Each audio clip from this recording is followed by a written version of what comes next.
Welcome to Pindar Poetry. We hope you learned something new. You start by confirming carrier and device support because RCS needs network-level enablement. Once confirmed, open your default Messages app and turn on chat features. This registers your number. Make sure you allow access to contacts and media, otherwise sending fails.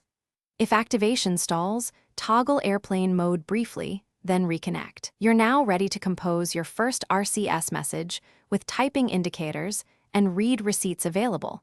Move on to composing and rich content next. You compose a message just like SMS, but now add high-resolution images, GIF, and location cards to leverage RCS. Once done, check the conversation status icons.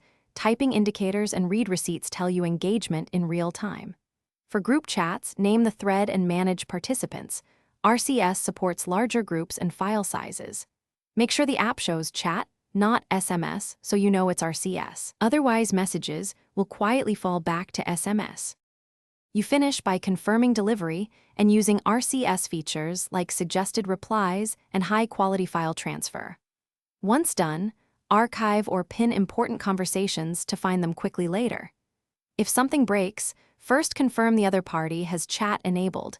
Many issues are compatibility related. Make sure to reset network settings or clear the Messages app cache for stubborn activation trouble, and update carrier settings and your OS to keep features working reliably. Thanks for watching. Consider subscribing if we helped you.